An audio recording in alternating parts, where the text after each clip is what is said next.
Bismillahirrahmanirrahim.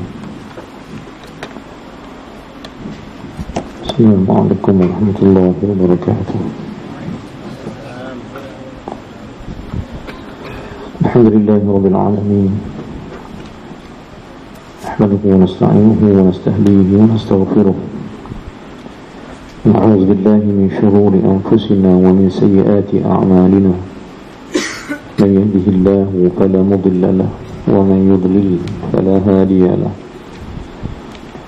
أشهد أن لا إله إلا الله وأشهد أن سيدنا محمدا عبده ورسوله اللهم صل على سيدنا محمد اللهم صل على سيدنا محمد اللهم صل على سيدنا محمد وعلى آله وصحبه أجمعين أما بعد. Alhamdulillah, berjumpa pada malam ini, malam Jumaat yang dirahmati oleh Allah Subhanahu wa taala dengan penuh keberkatan. Sama-sama kita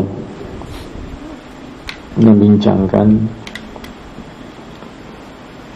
soalan ilmu yang nak tambahkan iman dan nak tambahkan kebaikan amal dalam diri, insya-Allah.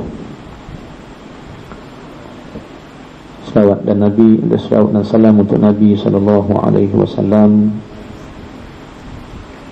yang kita puji dia kerana akhlaknya yang terbaik,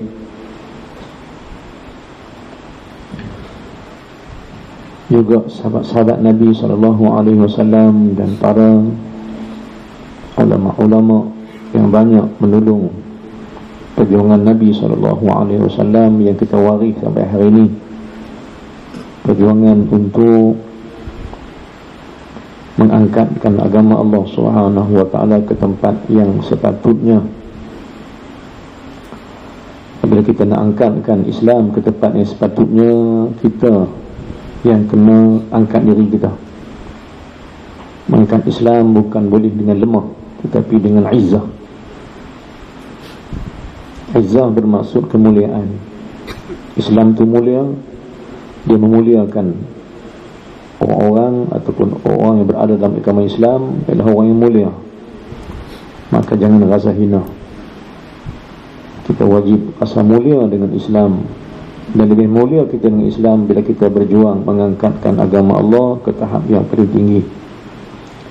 Kita bukan orang yang lemah, kita bukan orang yang boleh dilakukan macam-macam. Kita adalah orang yang terbaik, yang dipilih oleh Allah menganut agama yang terbaik, dan kita adalah Nabi yang terbaik dengan akhlak-akhlak yang terbaik. Bermakna Islam tidak akan dapat diangkat oleh seseorang dengan dirinya, tetapi Islam dapat diangkat dengan dirinya yang berakhlak. Tuan muslimin semua, alhamdulillah. Kita bincang sikit dalam kitab, insya-Allah. Kita ulang balik yang minggu depan secara ringkas tentang orang-orang yang mendirikan syariat, adanya kesungguhan yang memberikan keletihan, dan orang-orang yang mendirikan syariat dengan hakikat, maka mereka dianugerah oleh Allah dengan bermacam-macam anugerah. Anugerah yang Allah bagi ni, kalau kita tengok matan dia pada muka surat yang ke-6, orang yang bermujahadah dengan syariat kadang-kadang masih rasa dirinya wujud. Tetapi orang yang melakukan syariat dengan hakikat, pemberian Allah Ta'ala itu ialah dia rasa diri dia tidak ada. Ini benda anugerah Allah. Saya ulang baiklah. Orang yang mendirikan ibadat mencari redha Allah Subhanahu wa taala, Allah akan berikan minnah. Ini pemberian anugerah. Apa anugerah Allah? Dia akan rasa diri dia mafqud, tidak ada. Tidak adanya dia itu untuk mewujudkan Allah. Bila kita ada, maka Allah itu mungkin tidak ada, ditiadakan oleh yang ada itu. Jadi wajib kita mentiadakan kita untuk mewujudkan Allah Subhanahu wa taala. Kan? Maka nak tahu orang tu, orang yang buat syariat dengan sungguh-sungguh, last lagi dia rasa dia ada. Tetapi orang yang buat kerana Allah, dengan izin Allah, Allah akan beri anugerah dekat dia. Kita bukan mencari keletihan, tetapi kita mencari keseronokan dan kelazatan. Lazat dia bila bersama dengan hakikat Allah. Baik, maknanya ringkas lagi, kita bersyariat bukan kerana syariat, bersyariat kerana Allah, kerana Allah itu hakikat. Maknanya bersolat bukan kerana solat, tapi kerana Allah itu. Dapat kita bersama dengan Allah ketika mana solat.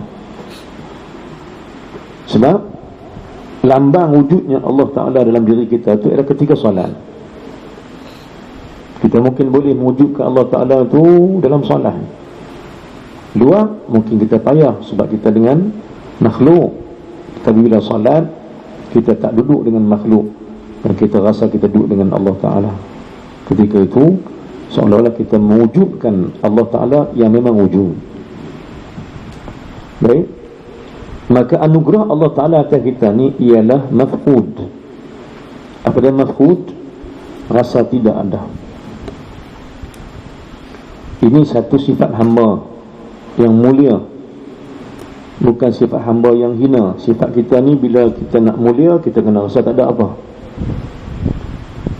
Kita tak rasa kita kuat, kita tak rasa kita kaya, kita tak rasa kita pandai, tak pernah rasa kita macam-macam rasa.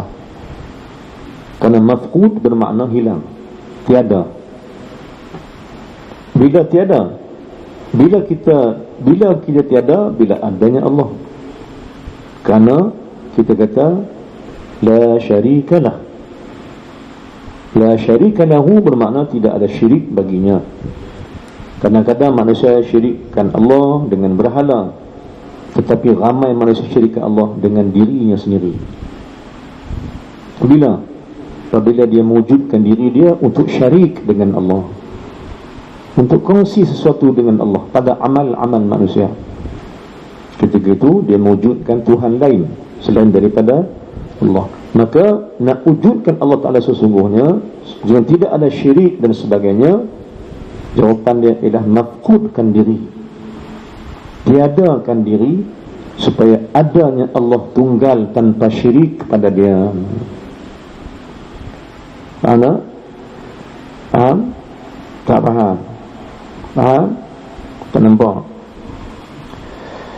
Baik, kita kata Allah tu satu, tunggal. Bila jadi dua, syirik tak? Syirik lah. Maka wujud kalau dua, wujud tu satu je, Allah wujud. Bila wujud manusia jadi dua. Mana? Bila dua, syirik tak? Syirik lah, simple je. Allah ahad, tunggal. Wujud Allah tu tunggal. Bila kita ada juga, mana? Dua. Di situ syiriknya. Simple, senangnya. Maka kena ada mafqud, supaya ada yang wujud. Kena ada yang hilang untuk menunggalkan Allah. Selagi mana kita selagi kita menghilangkan kita, maka ketika itu wujud diri. Bila wujud diri, bersainglah dengan Allah Ta'ala pada syirik. Kerana syirik bermakna kongsi. Kan? Mungkin tak syirik dengan Allah dengan sesuatu lain, tapi ramai manusia syirik dengan Allah dengan dirinya sendiri. Kan? Ini yang kita minta pada Allah. Lepas kita salat, kita kata la ilaha illallah wahdahu la syarikalah. Tidak ada sekutu bagi Allah. Sekutu Allah bermaksud bukan hak luar saja, dengan diri kita sendiri pun kadang-kadang menduakan Allah, dengan kekuatan kita sendiri, dengan kebolehan kita sendiri, dengan apa yang kita ada. Jadi hak kita ada ni bukan hak kita, semua hak dia. Bila semua hak dia, mana hak kita? Tak ada. Tak ada tu dipanggil mafqud, hilang ataupun tiada. Mana? Bila ada bermakna jadi double, jadi dua. Jadi dua bermakna Allah bukan tunggal lagi. Kenapa? Maka kita benarkan kata kita la ilaha illallah wahdahu la syarikalah lahul mulk walahul hamd yuhyi wa yumit wa huwa ala kulli syai'in qadir, dan dia atas segala sesuatu amat berkuasa, kita tak kuasa. Jadi minnah yang Allah bagi kat kita ialah rasa hilang. Maksud hilang ni kita tak pernah rasa kita, juga bermaksud kita tak pernah rasa kita ada, kita tak ada rasa bangga, kita tak rasa kita kaya, kita tak rasa kita pandai, kita tak rasa kita bagui, tak pernah rasa, sebab hilang rasa tu. Hilang itu ialah pemberian Allah, dia panggil minnah. Jadi ibadat yang kita buat bukan mencari mawjud, bukan mencari wujud, tetapi pada Allah memang wujud. Tetapi ibadat kita pada Allah, untuk mewujudkan Allah, kita kena mafqudkan kita kena hilangkan kita untuk wujudnya Allah Subhanahu wa ta'ala. Boleh faham tak? Tak faham juga dia menung seorang-seorang. Tu belakang ni tu saya balik lagi orang ke-12 menung seorang-seorang.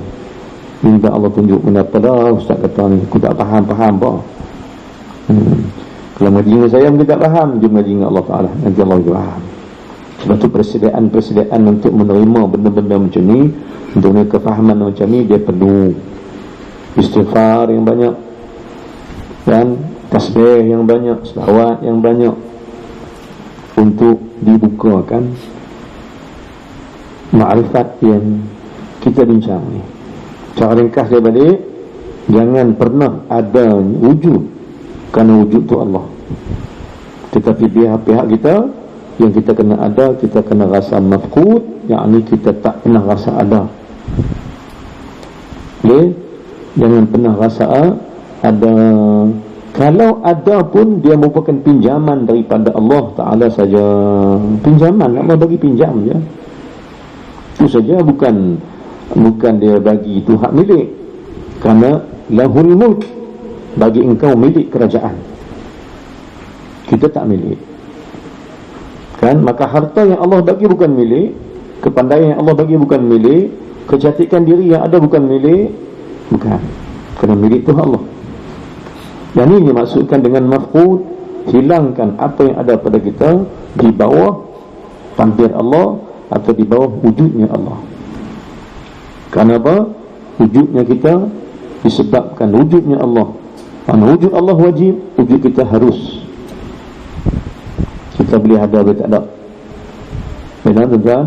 Ini semua Allah. Jadi itulah rasa mafqud, rasa hamba untuk mewujudkan Allah Subhanahu wa ta'ala. Selagi mana tak mafqud kita, tak hilang diri, waktu itu Allah tidak muncul dan tidak ada. Sama juga, contoh paling senang, kita zikir. Kita zikir kan, kalau kita nak wujudkan Allah Ta'ala, dalam kepala tak boleh ada siapa-siapa. Kerana ada siapa-siapa bermakna ada dua. Ada dua, Allah ke, hal kita ingat juga. Mungkin kita ingat anak, isteri, suami, kawan-kawan, kerja. Kalau kerja tu semua ada, ketika tu Allah tak boleh wujud. Zikirlah ratusan ribu kali sekalipun, yang wujud itu bukan Allah, kerana kita adakan yang lain. Sebab tu kita letak oleh tepi. Itu juga maksud la ilaha illallah. Hilangkan yang lain untuk adanya Allah. Bagaimana tak hilangkan yang lain, Allah tak akan wujud. Allah wujud, tapi tak diwujudkan oleh kita. Contoh paling senang, kita zikir. Sebab ada yang lain yang kepala lah, Allah tak pernah wujud dalam ingatan. Zikirlah subhanallah, subhanallah, gimana pun, sebut nama Allah gimana pun, Allah tak muncul-muncul. Sebab yang ada muncul itu selain daripada Allah. Ini salah kita lah, bukan salah siapa-siapa. Sebab kita mewujudkan benda yang tak boleh wujud, walau kita kata la ilaha illallah sekalipun. La ilaha illallah juga bermaksud, la ilah itu juga bermaksud mafqud, illallah itu bermaksud mawjud. Mana? Maka menafikan benda yang wujud. Bila wujud tak ada, bila tak ada, mafqud, hilang. Isbat benda yang wujud, maka bila betul wujud, wujudlah dia. Pening lagi.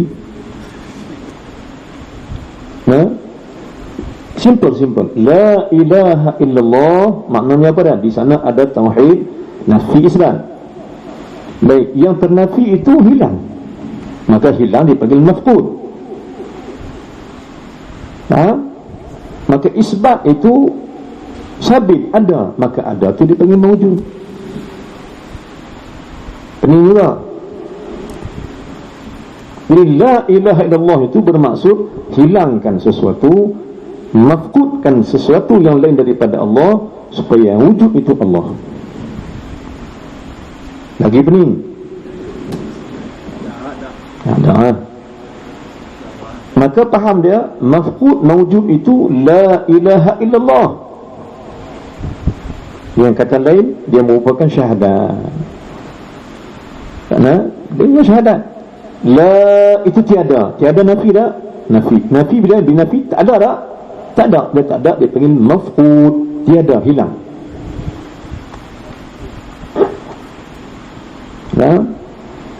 Baik, bila tiada yang lain, hilang habis semua, tiba-tiba yang wajib ada, yang memang ada tu Allah, maka otomatik Allah itu mawjud dengan sabit, dengan isbat. Faham? Maka la ilaha illallah itu mafqud mawjud. Selagi mana tak mafqud, takkan boleh wujud. Kerana wujud Allah tunggal, tidak boleh berbilang-bilang. Tak boleh ada yang lain. Kita pun ada la syarika lahu, la syarika lahu, la syarika lah. Kita pun kata begitu. Ketika itu seorang Madinah, ulama nak faham dia senang. La ilaha illallah merupakan la ilah, bermaksud mafqud, hilangkan, ghaibkan dia, jangan bagi ada, sebab dia memang tak ada, kerana dia benda yang diadakan oleh Allah. Kemudian illallah itu ialah mawjud. Bila nafi satu, sabit satu. Bila ada satu, tak ada satu. Mana boleh ada dua-dua? Bila ada dua-dua, bermakna syirik. Faham? Agak pening. Saya tak kuat apa peningnya. Baik, tuan muslimin sallallahu. Maka perbincangan di sini juga, kepentingan syariat dan hakikat diseimbangkan untuk kita faham lebih maksud syahadat. Apa yang ada pada la ilaha illallah Muhammadur Rasulullah. Ataupun seulang balik, la ilaha itu dia panggil apa? Dia kita faham dia nafi. Bila nafi ada tak? Ulang balik, bila nafi ada tak? Hak tak ada tu dia panggil mafqud. Tu kataan dia, min faqaf wa dal mafqud. Tengok dulu. Jangan terjelek, jangan pejam-pejam. Tengok mafqud itu. Mafqud tu mana? Tiada. Tiada tu la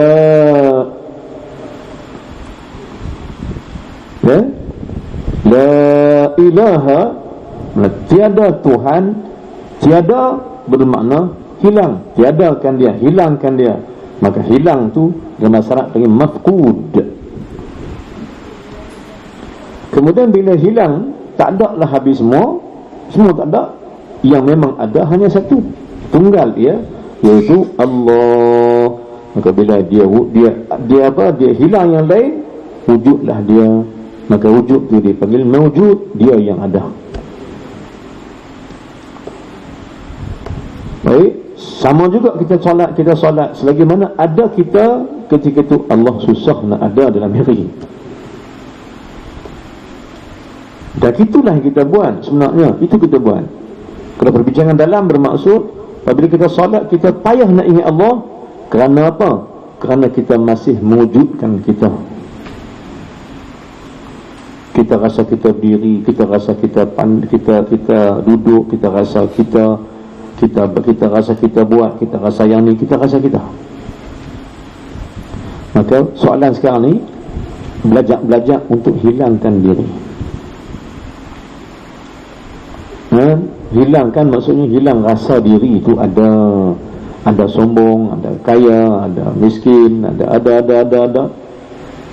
Maka jangan ada. Kena berdepan dengan Allah, tidak ada lagi sesuatu yang lain melainkan Dia. Bila-bila kita betul-betul hilangkan kita, maka hilang kita bermaksud hilang keupayaan diri lagi. Lemah dah kita ketika itu. Bila kita lemah, kita akan nampak yang kuasa itu siapa. Baik, bila kita rasa kita jahil, kita bodoh, ketika itu kita rasa kita berhadapan dengan Tuhan yang Maha Alim. Bila kita rasa kita ni apa lagi? Kita rasa kita contoh kita kata kita pekak, ketika kita sedang berhadapan dengan Allah yang Maha Mendengar. Bila kita buta, ketika itu kita akan rasa Allah itu Maha Melihat. Tapi kalau kita juga rasa kita boleh lihat, siapa boleh tengok ni? Allah aja. Sebab itu tuan-tuan muslimin subhanallah, apabila kita makin dekat nak jumpa dengan Allah, Allah hilangkan nampak dunia supaya nampak Dia.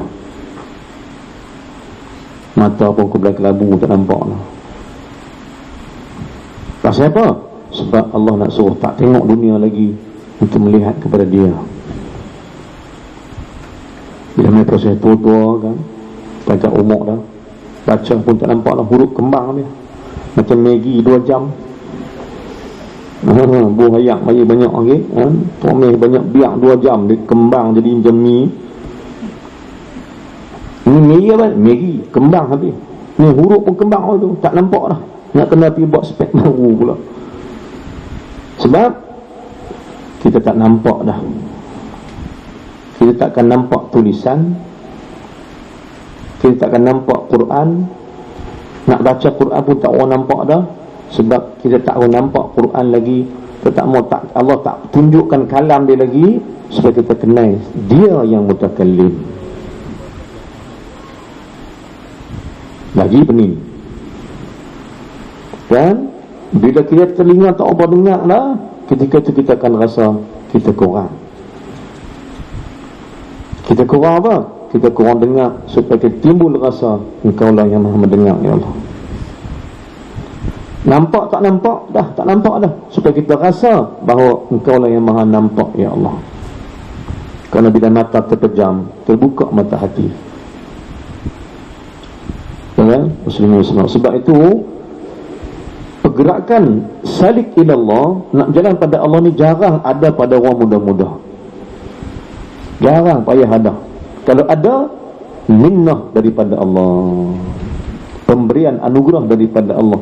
Kalau orang muda-muda boleh nampak Allah dah, sebab matanya terpaksa terbuka untuk melihat cantik alam, tetapi tiba-tiba Allah tutupkan dia awal untuk Allah nampakkan kebesaran Allah Ta'ala, hingga dia jadi orang yang rindu dengan Allah Ta'ala. Maka orang ni, orang muda-muda macam ni, apa yang Allah sebut, yang Nabi sebut dalam hadis, termasuk 7 golongan yang Allah akan naungkan dia di padang mahsyar, di bawah lindungan yang tidak ada perlindungan melainkan lindungan Allah. Siapa dia? Syabun mu'allaqun qalbuhu bil masajid, pemuda yang hatinya bergantung dengan sujud pada Allah Subhanahu wa taala. Kenapa? Kerana mata terang tapi tak nampak yang lain, nampak Allah. Kita berbeza, kita bila Allah tutup sikit mata kita tak nampak dah, baru kita cuba nak cari Allah Ta'ala balik. Maka kehebatanlah bagi orang muda-muda yang boleh patah balik pada Allah Subhanahu wa taala di usia muda. Dan kita minta supaya orang muda-muda ni berterusan sampai bila-bila pun akan dapat nampak Allah. Kita juga peringkat kita ada guni pun tak apa boleh nampak Allah Ta'ala juga. Sebab itu masuk Allah Ta'ala, bila kita tengok sesuatu benda, kita tundukkan pandangan. Tunduk pandangan bermakna dengan tengok lebih-lebih. Kan? Sebab bila terbukanya mata, tertutupnya pintu hati. Bila terbukanya mata ini, ketika itu maka tertutuplah pintu hati. Kan? Maka ulama sebut jangan pernah memandang dunia itu dunia, tapi pandanglah Allah yang menciptakan dunia. Kerana Semua yang ada ni ialah Allah Subhanahu Wa Taala, milik dia, milik Allah Subhanahu Wa Taala. Maka perbincangan dulu ialah tentang mawjud dan tentang mafqud. Mafqudkan sesuatu yang lain untuk wujudkan Allah Subhanahu Wa Taala. Baik, tuan muslimin semua. Baik. Sekali lagi saya tambahkan, apa tanda kita mafqud? Okay. Apa tanda kita mafqud? Tanda kita mafqud ialah tenang dan rileks. Dan apa tanda kita wujud? Kita wujud ialah letih dan susah dan payah dan tak larat dan macam-macam. Yang fahamlah, Pak ringkas saya nak fahamlah sebenarnya. Kalau kita buat ibadat kita letih, sebenarnya kita buat dengan diri kita. Dan bila kita buat lagi seronok, di situ telah hilang kita yang wujud ialah pemberian Allah Subhanahu Wa Taala atas dasar kerehatan dan keseronokan beribadat dengan Allah Subhanahu Wa Taala. Baik. Pasal yang baru. Pasal muka 6 dan 7. Pasal syara' iman dan kashfus sahih. Apa benda ni? Syekh Arsalan Ad-Dimashqi rahimahullahu subhanahu wa ta'ala berkata lagi. Kita baca sudah lalu ada masa kita tak balik ni. Pasal berbincangan matan ni dia tak boleh habis dalam masa cepat. Baik. Apa yang kata Syekh Arsalan? Kata dia tengok mana muka 7.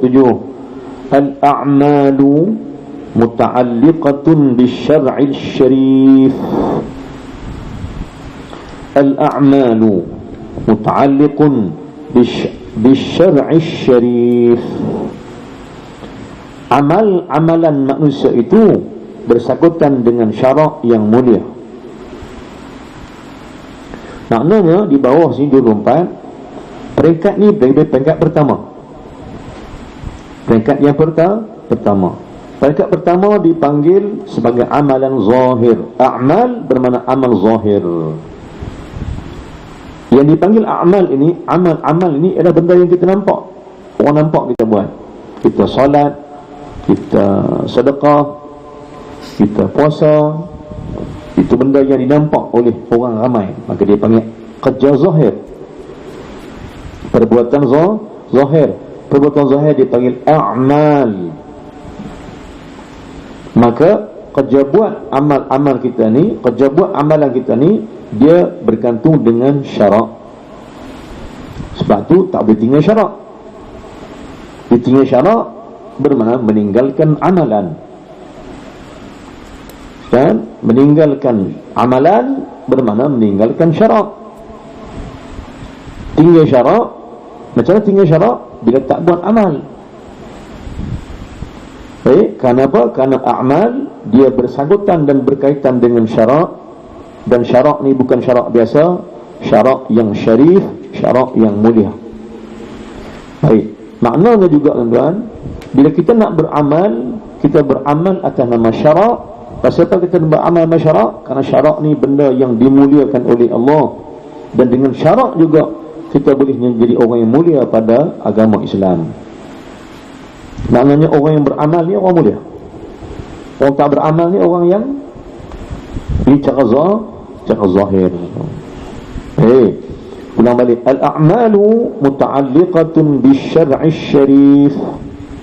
Amalan-amalan kita itu dia ada kait dengan syarak.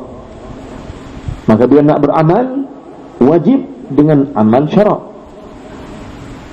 Nah, bila nak beramal, dia kena masuk syarak orang tu. Salat kena masuk syarak. Syarak bermakna apa yang digaris pandukan oleh Islam. Tak boleh buat cara seorang-seorang diri, macam-macam seorang-seorang buat tak boleh, tiru-tiru tak boleh.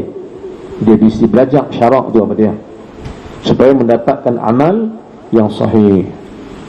Baik. Maka yang pertama kata dia, al-a'mal, yakni peringkat pertama, al-a'malu muta'alliqun bi syar'i syarif.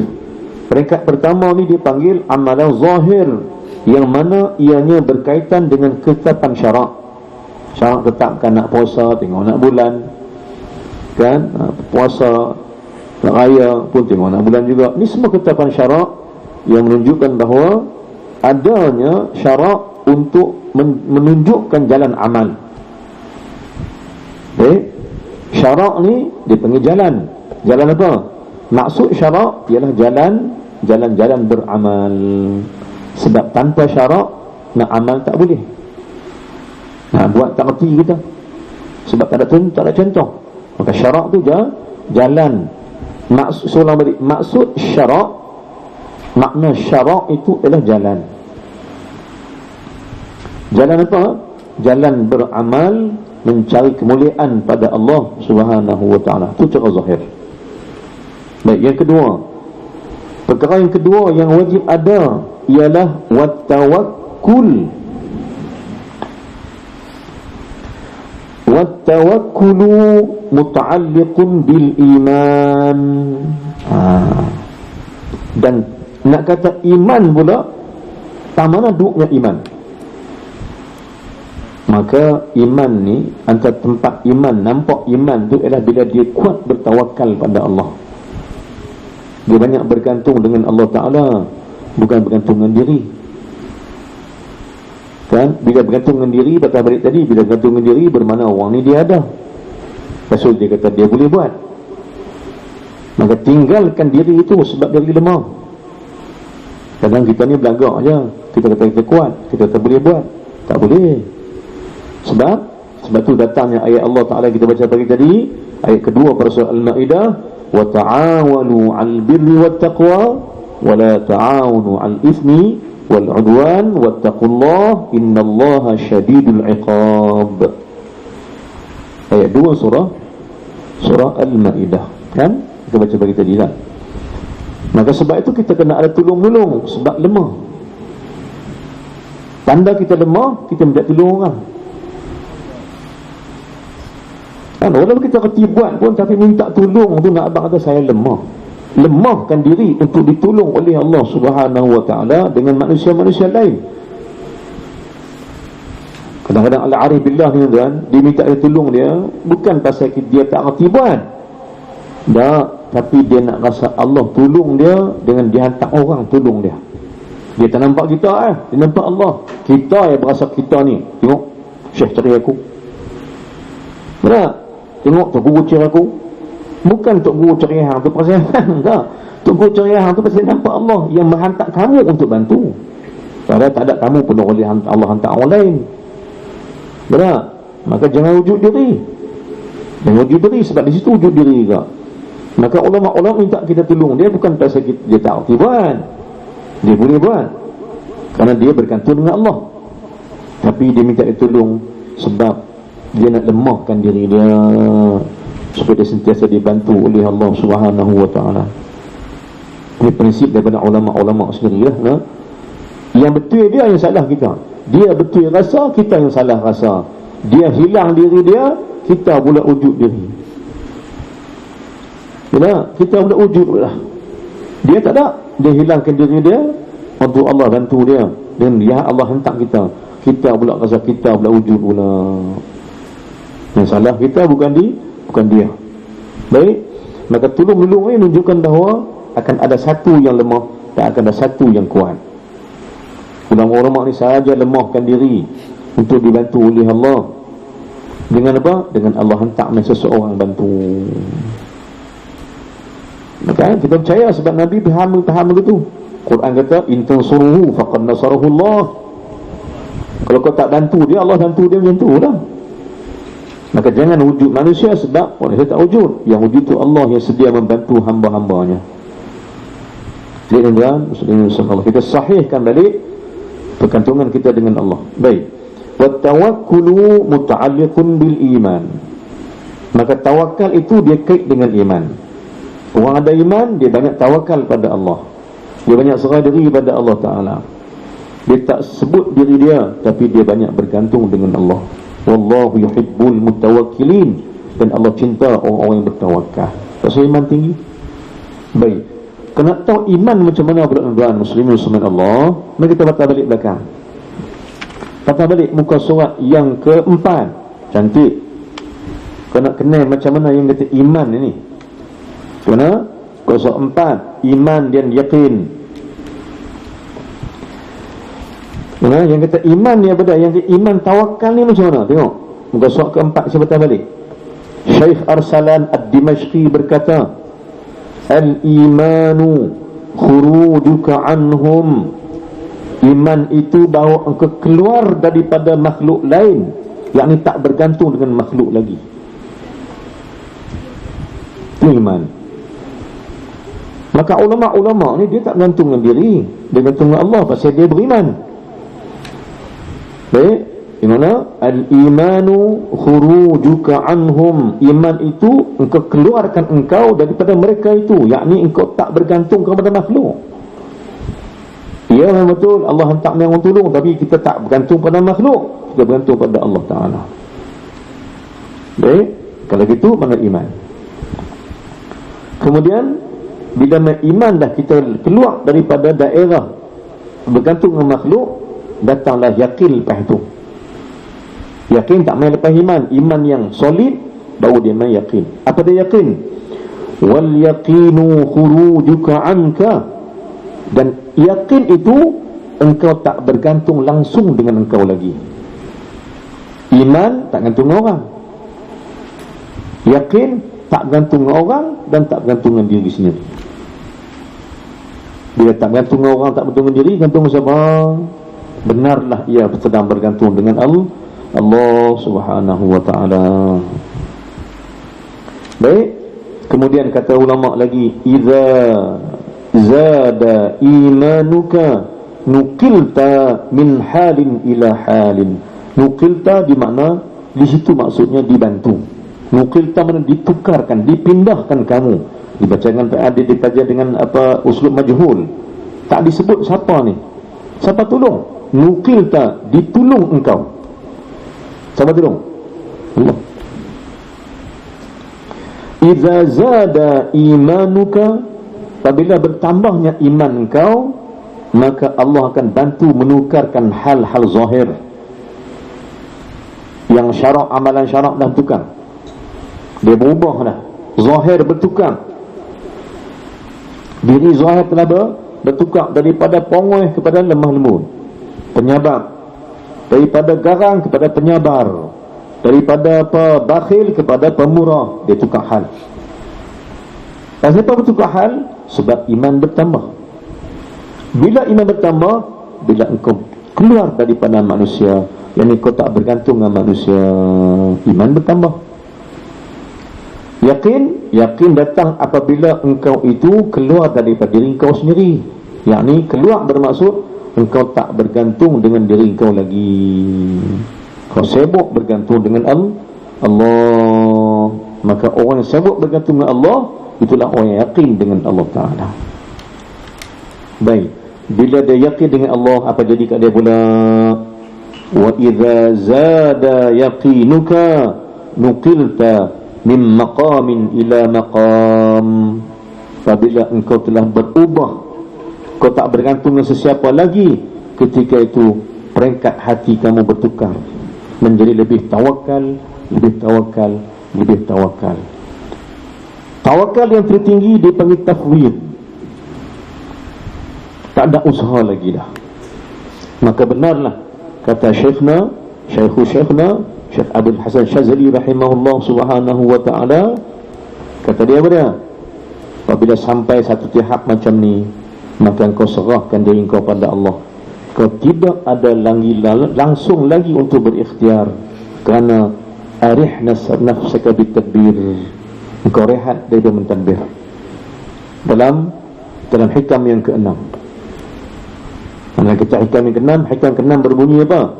Arih nafsaka bitadbir, engkau rehat daripada mentadbir diri engkau sendiri, kerana engkau dah yakin pada Allah, kau serah pada dia semua.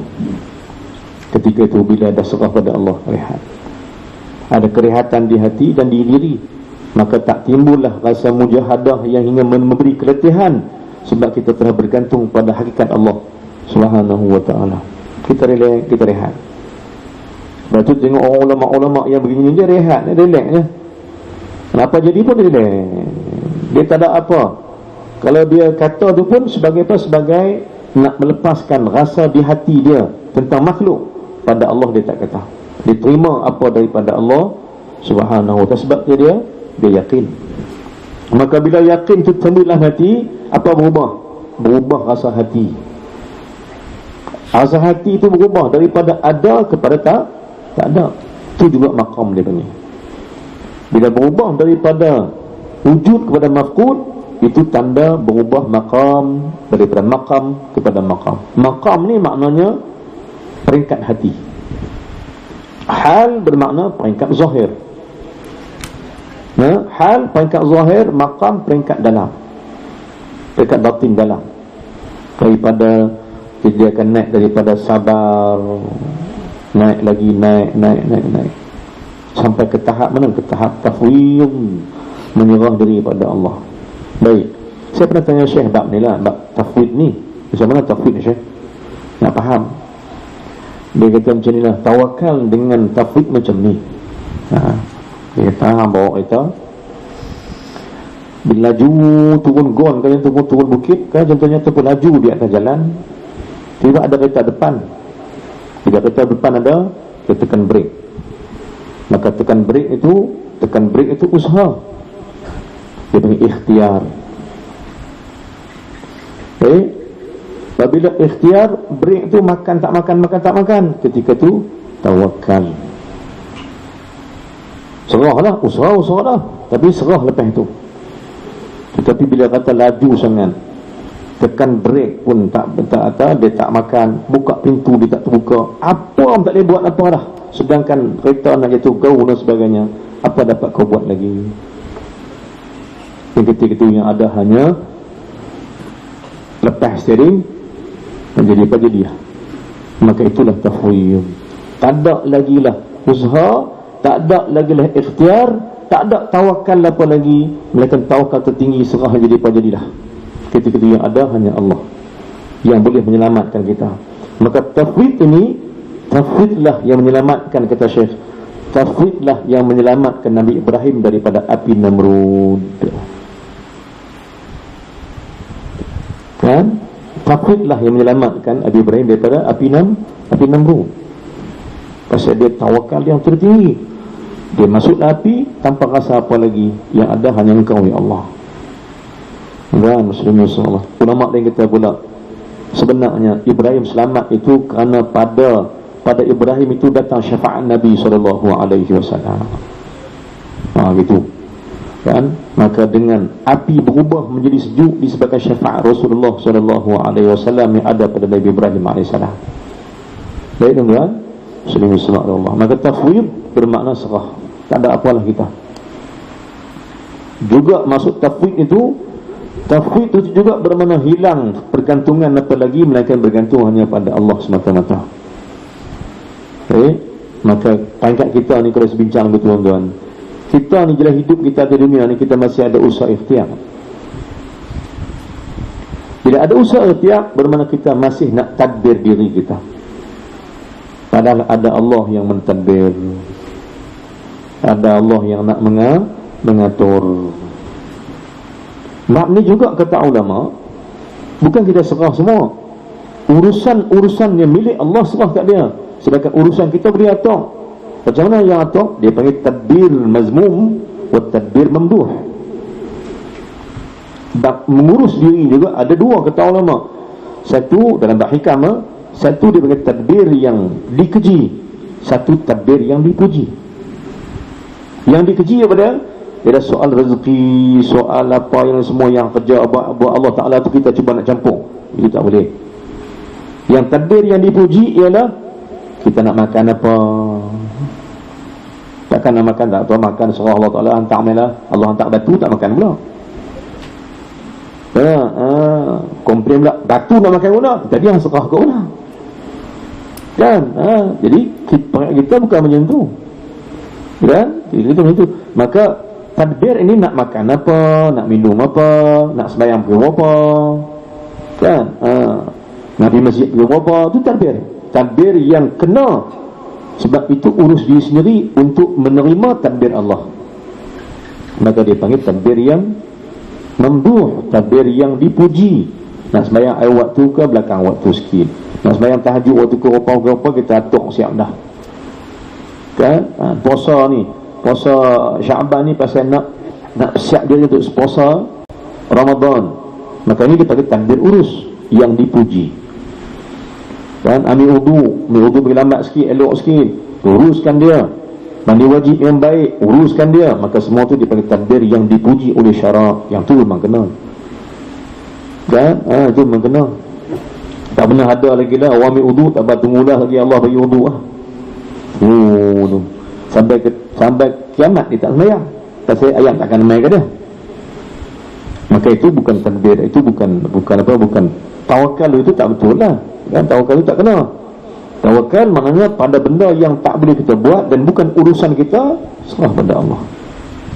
Yang boleh kita buat, kita buat. Tu pun kata ulama tauhid, yang kita buat tu bukan kita buat dengan kita, tapi tetap meminta petunjuk daripada Allah Subhanahu wa ta'ala. Dalam bab ni saya bagi satu doa yang selalu saya bawa dalam solat. Apa doa dia? Dalam bab nak tawakal, bab nak tafwid dan sebagainya, nak perangkat tafwid ni, saya ada satu doa. Doa dia ayat 10 surah Al-Kahfi, itu yang saya sebut selalu. Kan? Surah Al-Kahfi ayat ke-10. Rabbana atina min ladunka rahmah wa hayyi' lana min amrina rasyada. Kan? Hayyi' lana min amrina rasyada. Tunjukkan kami dengan petunjuk yang betul untuk kami berjalan di atas perbuatan amal kami di atas dunia ini dan juga akhirat. Rabbana atina min ladunka, kurniakan bagi kami sesuatu yang langsung daripada engkau. Ladunni, ladunka, satu benda yang datang langsung daripada engkau ya Allah. Rabbana atina min ladunka rahmah, yang satu yang datang daripada engkau merupakan rahmat daripada engkau ya Allah. Wa hayyi' lana, dan beri kekuatan kepada kami dalam kerja buat kami, dan amrina, kerja buat kami itu rasyadan, petunjuk yang paling jelas. Maka kita takkan buat benda-benda yang langsung jauh daripada bertawakal, dan kita akan buat daripada benda yang jauh daripada tafwid. Tafwid bermakna tawakal yang tertinggi dalam urusan. Contoh, kita suruh anak baca buku, anak baca buku lah. Bila main periksa, anak tanya anak boleh jawab tak? Jawab. Nak jawab periksa masih ada tawakal. Lepas jawab periksa, angkat tangan, habis dah. Tinggalkan kerja pada Allah, tak tahu lah nak lepas ke tak lepas ke tak tahu. Nak lulu ke tak lulu tak tahu. Tanya anak macam mana baca buku, boleh mak ayah tanya macam mana, okey boleh, insya-Allah. Tapi sebenarnya pada anak itu dia serah, dia dah usaha dah. Baik, bila ada orang kata tak apa, saya insya-Allah saya lepas, insya-Allah saya boleh jawab semua, kalau itu jawapan dia sedang bergantung dengan dirinya sendiri. Tapi ada orang kata insya-Allah saya cubalah dekat yang boleh, kalau tak boleh juga saya serah pada Allah lah, apapun keputusan saya terima. Maka orang ni adalah orang yang sedang bertawakal pada Allah Ta'ala dan sedang menyerahkan urusan kepada Allah. Kadang-kadang Allah buat sebaliknya, kan? Ada juga orang yang tak baca buku sikit-sikitnya boleh paksa jawab periksa, kan? Baca buku sikit-sikitnya jawab periksa okey. Ada orang siang malam baca buku tapi jawab periksa tak orang okey pula. Dan kadang-kadang orang tak yang jawab baca buku jawab tak okey, dia aku baca buku tapi tak boleh buat. Aku baca buku tapi nak jawab tak boleh. Yang seorang kata aku tak baca pun tapi aku boleh jawab. Baik, masih ada satu benda yang tak selesai lagi. Dua masalah ni, dua orang ni, di sana ada tak tawakal atau tafwid kepada Allah. Kedua sedang diuji oleh Allah Subhanahu wa ta'ala lagi. Kan ada orang yang tak baca buku boleh jawab, ada orang baca buku tak boleh jawab. Tiba-tiba result keluar berbeza pula. Yang kata aku baca buku tak boleh jawab, aku rasa-rasanya aku nak kena ulang balik paper ni. Dia minta tolong dengan Allah Ta'ala, ya Allah aku tak tahu nak kata apa lah, ya Allah aku dah usaha dah, tapi kau tak boleh buat juga, aku serah kepada engkau ya Allah. Seorang lagi pula kata aku tak baca buku tapi aku dah jawab. Alah relax ni, kacang semua ni. Kacang teman-teman ni, kacang apa? Bukan kacang tu, jadi kacang-kacang. Baik, maka Allah uji kita semua, mesti dalam ujian daripada Allah. Nak tengok kita pangkat mana, pangkat usaha atau pangkat tawakal atau pangkat tafwid pada Allah Ta'ala. Maka doa Nabi SAW, wa ufawwidu amri ilallah, aku serahkan semua perkara ni pada engkau ya Allah, aku tak buat apa lagi dah. Maka berbeza Nabi dengan Nabi lain. Nabi lain tawakkalna ala Allah, tapi Nabi kita tak, dia kata wa ufawwidu amri ilallah, aku menyerah sepenuh, tafwid sungguh-sungguh pada engkau ya Allah. Maka hebat Nabi SAW. Baik. Dan sifat Nabi SAW yang paling mulia itu adalah al-faqr. Al-faqru, sifat Nabi paling mulia. Gelaran juga pada Nabi SAW, bukan gelaran apa, gelaran menuju ke kemuliaan pada dia. Kerana sifat al-faqru, dia rasa dia tidak pernah ada, dia faqir. Dan dia tak pernah kata dia, sebab dia mafqud, pasal dia tak pernah wujud diri dia. Kan? Dia tak pernah kata dia tu ada, padahal dia tetap berkata Allah Ta'ala, pasal dia serahkan diri pada Allah. Beza sungguh doa Nabi kita dengan doa Nabi lain. Nabi Musa kata apa? Rabbi zidni ilma. Nabi kita tak kata Rabbi zidni ilma. Dia kata apa? Doa lain. Doa dia kata addabani Rabbi fa ahsana ta'dibi. Ya Allah, adabkan aku dengan adab tertinggi. Bukan minta ilmu, dia minta adab. Maka berbeza ulama kata, malaikat pun kata beza sungguh Muhammad dengan Nabi lain. Nabi lain kata tawakkalna ala Allah, Nabi lain kata tawakkalna Allah. Nabi Ibrahim kata hasbi Allah. Nabi kata wa ufawwidu amri ila Allah. Itu Ibrahim bila jumpa Nabi SAW pada Isra Mi'raj, kan, Ibrahim katakan Nabi kita SAW, wahai cucuku, engkau lebih menyerah diri pada Allah lebih pada aku. Walaupun aku serah diri daripada Allah, tapi engkau lebih lagi, kerana aku ada hasbi, tapi kau ada ufawwidu. Aku masih ada perkataan engkau pada Allah, serah juga, tapi penyerahan yang sebenar itu ada pada engkau ya cucuku. Baik. Maka jom tiru Nabi SAW dalam kaedah meniru, dalam kaedah apa? Dalam kaedah menyerah diri pada Allah, kerana wa ilallahi turja'ul umur, semua perkara akan patah balik pada Allah. Kita nak buat apa lagi? Baik, kita nak buat apa lagi? Dan tanda bahawa kita ni terpaksa angkat tangan surrender, tak boleh buat apa, ialah apabila datang kematian. Tak ada ikhtiar lagi yang boleh buat. Tak ada ikhtiar lagi yang boleh kita elak daripada wa ufawwidu amri ila Allah, aku serah diriku pada engkau ya Allah. Jadi apa dah? Kan, walau usaha lagu mana pun nak mati-mati juga. Kerana mati itu benda pasti, dan matilah benda yang menunjuk bahawa kita kena berserah diri atas nama tafwid kepada Allah Ta'ala. Tak boleh buat apa dah. Tak ada ikhtiar lagi. Tak ada ikhtiar lagi dah. Mungkin ada ikhtiar, orang sakit hantar hospital masih ada ikhtiar.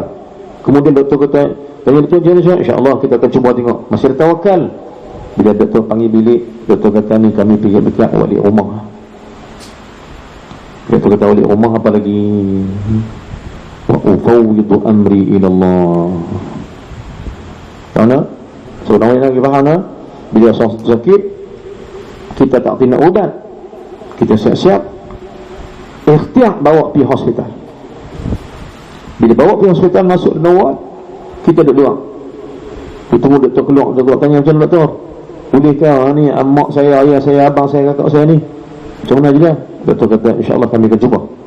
Kan? Kami akan cuba sebaik mungkin. Ketika itu masih ada tawakal. 2-3 hari dah buat semua, dah duduk dalam ICU, tak keluar-keluar juga. Lepas itu doktor berkeluar, tanya mana dia wari.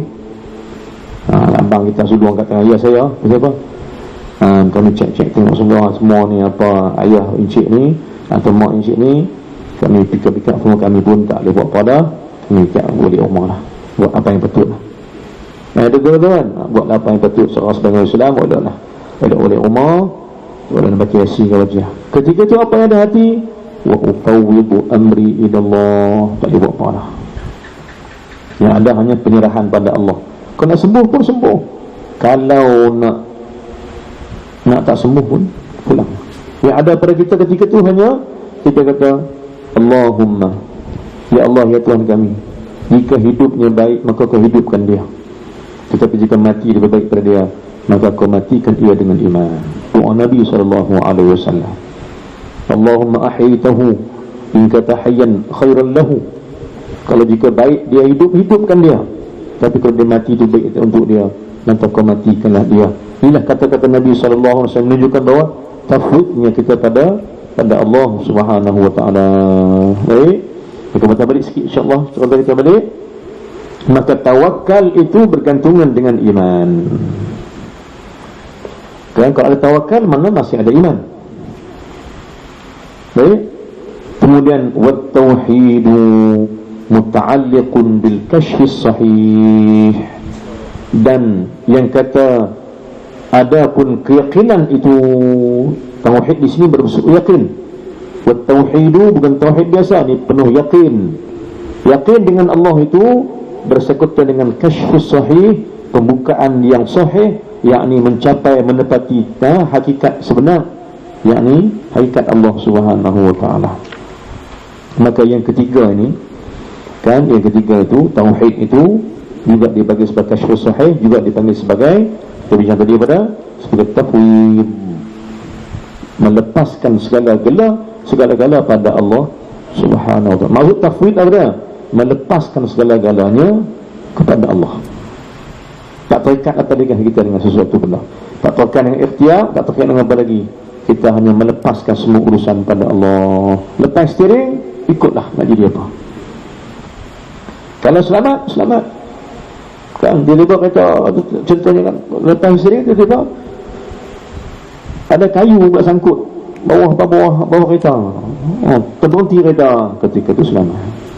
Tapi kalau tak ada apa yang sangkut, maka kereta akan jatuh dan jauh bersama dengan Tuhan punya kereta. Okay? Maka dia ada pada seseorang itu ialah tafwid. Seorang boleh contoh tafwid ialah mati, tak boleh apa-apa dah, tanpa boleh berikhtiar, tanpa boleh apa-apa. Yang ada hanya berserah. Berserah bermakna tafwid, dalam bahasa baru pasrah. Berserah dan pasrah, tak boleh buat apa dah. Baik tuan-tuan muslimin subhanallah. Maka amal kita, bila amal ini amal yang baik, dia menghasilkan tawakal.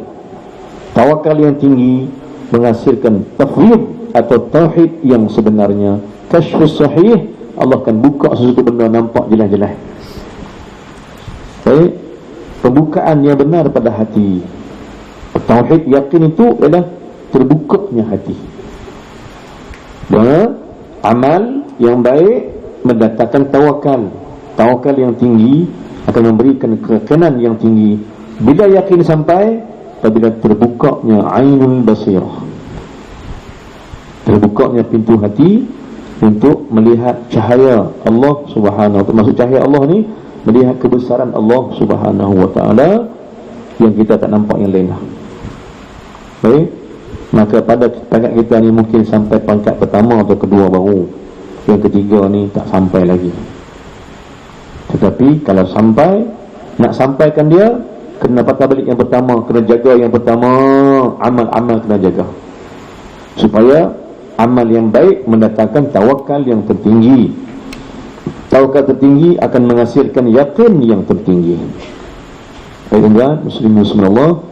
Maka dalam kaedah ini ulama kata kita boleh menggunakan zikir-zikir yang ada pada Nabi Ibrahim AS. Apa dia? Hasbiyallah wa ni'mal wakil. Bila sampai satu peringkat lagi, sampai tang la haula wa la quwata illa billah, itulah tafwid. Hasbiyallah itu dikira tawakal, menyerah diri pada unsur tafwid yang akan masuk dalam peringkat tafwid. Tapi tafwid dia ialah la haula wala quwata illa billah. Maka sebab tu digabungkan selalunya zikir tu dia la haula wala quwata illa billahil azim. Sebelumnya ialah hasbiyallahu wa ni'mal wakil wala haula wala quwata illa billahil azim. Di sana ada tawakal dan di sana ada yakin. Bagaimana? Bismillahirrahmanirrahim. Mudah-mudahan kita dapat faham sikit apa kita bincang malam ni. Mudah-mudahan kita dapat kebaikan daripada Allah Subhanahu wa taala. Kemudian saya terakhir, saya pinjam kata-kata Fudail bin Iyad rahimahullah subhanahu wa ta'ala. Kata Fudail bin Iyad, barang siapa yang ingin menempuh jalan akhirat. Siapa yang betul-betul nak menjalani jalan akhirat, kata Fudhal bin Iyad, sesiapa yang betul-betul nak dapatkan salik jalan kepada Allah, maka wajib ia berada pada 4 mati.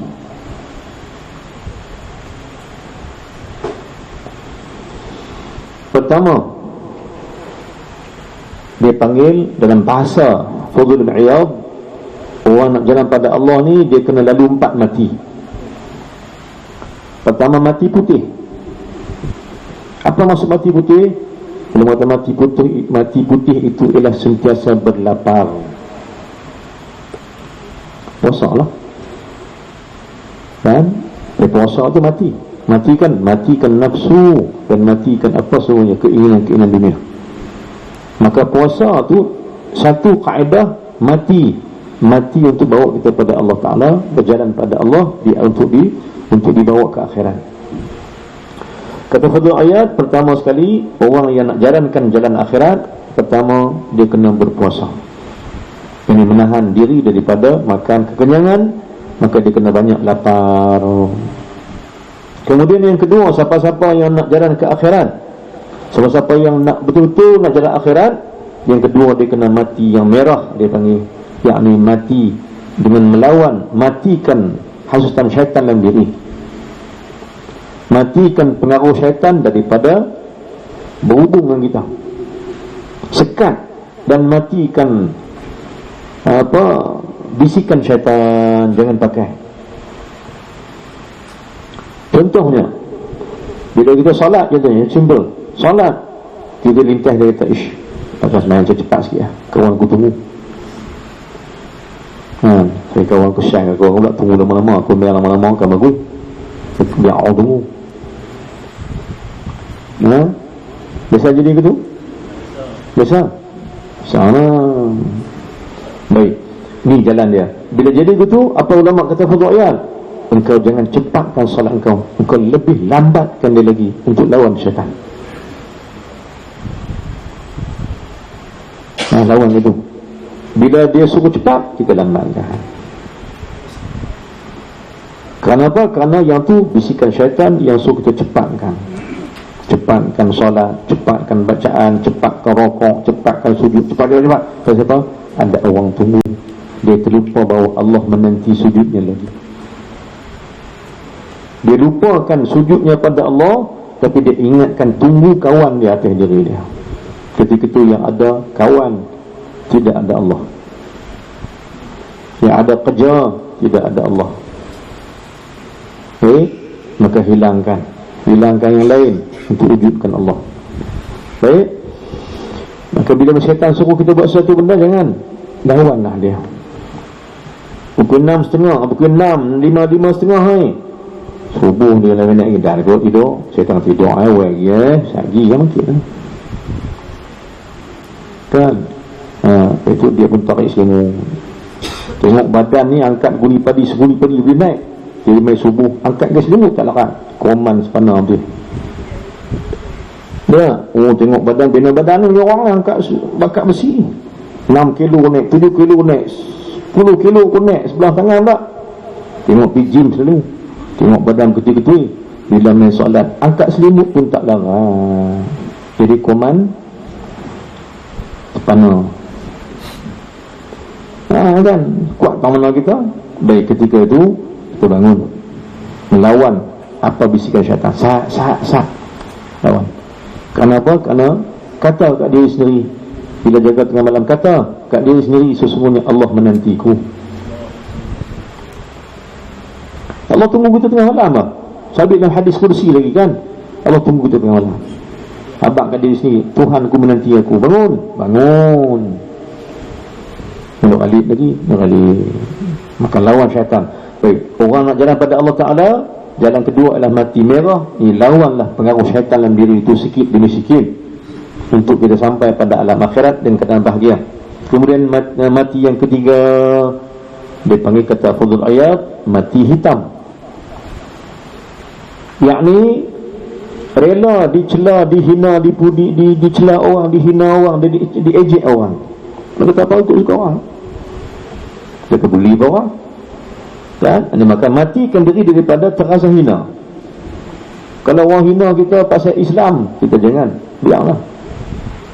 Mengaji banyak-banyak bukan pandai pun, biar-biarlah. Tak pandai tak apa, kau mengaji kena pandai, kau nak mengaji pasal jadi hamba Allah, kata gitu, kan? Jadi matikan diri daripada rasa hina dihina, rasa rendah diri pada dicela.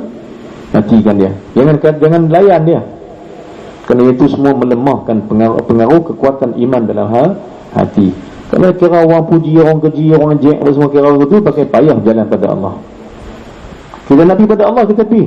Sebab Nabi SAW berjalan Isra Mi'raj tanpa berhenti di mana-mana, berhentinya hanya di hadapan Allah. Kemudian yang keempat, mati yang keempat ialah mati hijau, yakni redha menerima musibah-musibah yang menimpa. Gabungan empat-empat perkara ini, maka yang ada hanya serah diri pada Allah Subhanahu wa ta'ala. Baik, tuan muslimin semua, insya-Allah kita akan bincang bab ini lagi masa-masa demi masa sebelum kita dapat kebaikan daripada Allah Subhanahu wa ta'ala.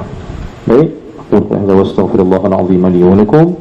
Sebelum kita berhenti, kita selawat untuk Nabi sallallahu alaihi wasallam sikit dengan selawat yang terbaik malam ni dalam Jumaat. Dan kita dapat rahmat daripada Allah dan kita mohon syafaat Nabi sallallahu alaihi wasallam.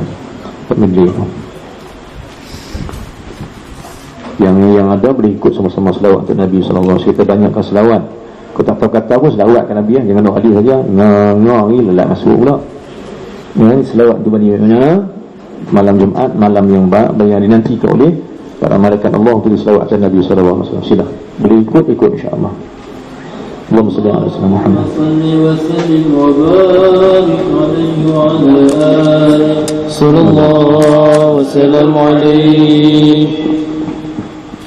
اللهم صل على محمد يا رب صل عليه وسلم. اللهم صل على محمد يا رب صل عليه وسلم. اللهم صل على محمد يا رب صل عليه وسلم. اللهم صل على محمد يا رب صل عليه وسلم. إن قيل زرتم بما رجعتم يا أكرم الخلق ما نقول. إن قيل زرتم بما رجعتم يا أكرم الخلق ما نقول. قولوا رجعنا بكل خير واجتمع الفرع والأصول. قولوا رجعنا بكل خير واجتمع الفرع والأصول. اللهم صل على محمد يا رب صل عليه وسلم. اللهم صل على محمد يا رب صل عليه وسلم. اللهم صل على محمد يا رب صل عليه وسلم. لولاك يا زينة الوجود ما طاب عيشي ولا وجودي. لولاك يا زينة الوجود ما طاب عيشي ولا وجودي. ولا ترنمت في صلاتي ولا ركوعي ولا سجودي. ولا ترنمت في صلاتي ولا ركوعي ولا سجودي. اللهم صل على محمد يا رب صل عليه وسلم. اللهم صل على محمد يا رب صل عليه وسلم. اللهم صل على محمد يا رب صل عليه وسلم. يا سيدي الله يا من له الجاه عند الله إن المسيئين قد جاءوا لذنبي يستغفرون الله يا سيدي يا رسول الله يا من له الجاه عند الله إن المسيئين قد جاءوا لذنبي يستغفرون الله سيدنا النبي سيدنا النبي الله الله الله سيدنا النبي سيدنا النبي سيدنا النبي سيدنا النبي سيدنا النبي سيدنا النبي شيخ عبد القادر الجيلاني حبيب النبي شيخ عبد القادر الجيلاني حبيب النبي سيدنا النبي سيدنا النبي سيدنا النبي الله الله الله سيدنا النبي سيدنا النبي سيدنا النبي سيدنا النبي سيدنا النبي سيدنا النبي شيخ عبد القادر الجيلاني حبيب النبي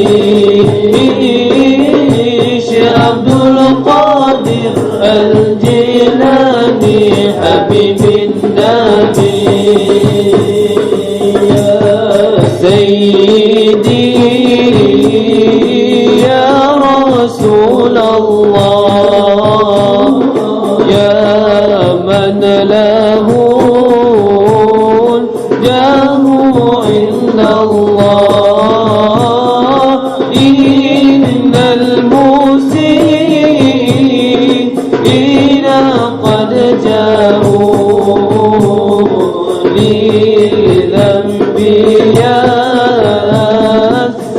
يستغفرون الله يا سيدي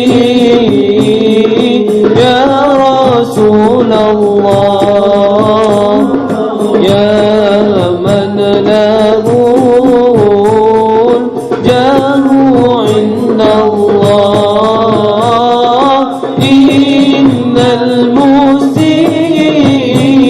المسيئين قد جاءوا لذنبي يستغفرون الله يا سيدي يا رسول الله يا من له الجاه عند الله إن